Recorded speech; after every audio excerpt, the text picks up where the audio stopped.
Welcome to episode 151 of the Quest Lore series, Mourning's End Part 1.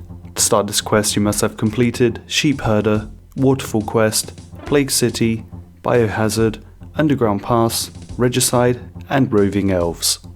Eluned takes you to Letya. You get a tiny crystal seed which allows you to teleport here, and when it runs out of charges, she can recharge it. Letya is the home of the Elven Resistance. Arianwin welcomes you. You ask why King Lathas and Lord Iorwerth are working together, and where does the plague fit in? Many years ago, all elves lived in harmony within the crystal city of Prifdinus, alongside the goddess Seren. When the God Wars ended, they lost Seren. To lead the elves through the tough times, Baxtorian Kadan was the first king of the elves. The elven kingdom expanded into the east, and they prospered for a while, but there was an enemy walking amongst them. Lord Iorwerth turned away from Seren and gave himself to Zamorak, the Dark Lord. As the Elven Kingdom was large, their forces were further spread, and Lord Iorwerth took advantage of that, claiming Prifdinus as his own. Baxtorian tried to take it back from him, but there was no way to retake it. In a last attempt to keep the city safe, Baxtorian and the clan elders sung the Song of Inversion, which reverted the entire city into a giant crystal. The rest of the kingdom had fallen while he was away, and Glariel had been taken. Then the land erupted into a civil war, and they have been fighting ever since. It is still uncertain what King Lathas has to do with all of this. For all Arian can determine, it seems that Lord Iorwerth promised to support King Lathas in reclaiming some land that his family once owned. We still don't know what's in it for Lord Iorwerth. The mourners that are seen in West Ardoin are in fact elves in service to Lord Iorwerth. They are looking for something that they want in West Ardoin, and they are also seen regularly crossing the Arendar mountain pass. The plague is a cover-up for them to enter the city unchallenged. You need to find out what the mourners are up to. As you're the one most familiar with the city, you've got to make up the plan as you go along. You get to the huge gate at the entrance of Arendar. You kill a mourner to get his equipment. He drops a letter which is a certificate to join the Death Guard. You then speak to Tegid by the Tavli Lake. You ask if you can use his soap and he says no, so you just take the soap from his basket. You use it to clean the bloody mourner top with a bucket of water. In Letya you talk to Arianwin. He says that you can try asking the local seamstress, Oronwen, to fix the mourner trousers. She needs 2 pieces of silk and 1 bear fur. Whilst you are here, you buy 1 of each dye from her shop. Next you go to West Ardoin with the full mourner outfit equipped, so you can enter the headquarters. Downstairs you talk to Esselt, who is by his desk. You hand over the letter of recommendation and he welcomes you to the Death Guard. He updates you on why they are lying about the plague. It's so that Lord Iorwerth can secure the city. They are accessing the caves below to keep their presence in the city secret. The agreement that Lord Iorwerth made with King Lathas is actually a ploy. Whilst there was the promise that they would dispose of the Knights of Camelot once their work here is done, they are not actually intending to do that.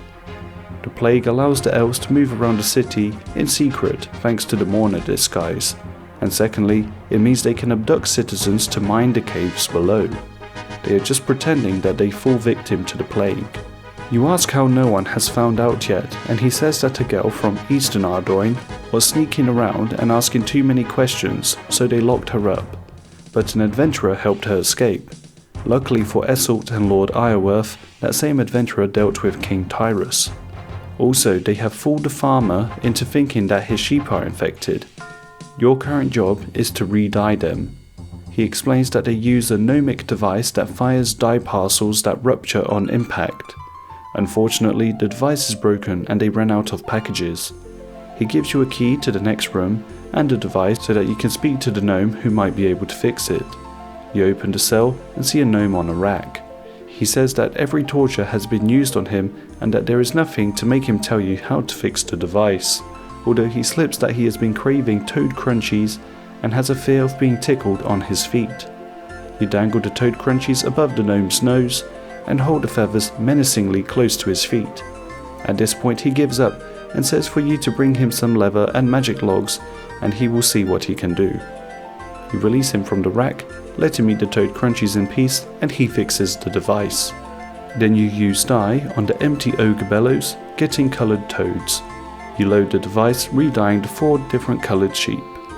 Now the head mourner, Esselt, wants you to make it appear that the plague is still a threat, so you're asked to poison the food supply, just as some joker did to them not too long ago. This would send more citizens to the mines. Like before, you take a rotten apple from here.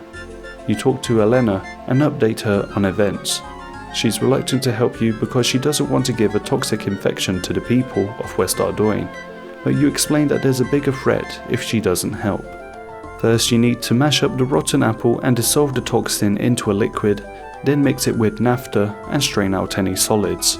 Lastly, you need to heat the mixture. At the orchard, northwest of Ardoin, you grab a barrel and use it on the pile of rotten apples to fill it. You then use the rotten apples on the apple press and use a barrel of naphtha on it.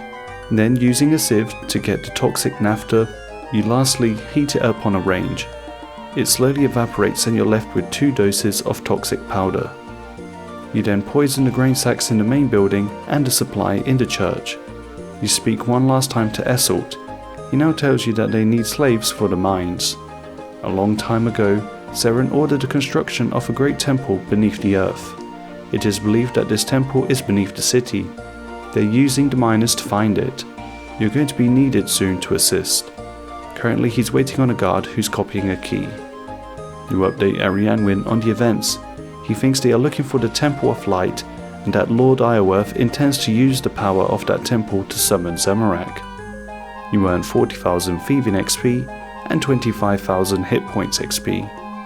Completing this quest is a requirement for Mourning's End Part 2, which is the next quest I'll be completing.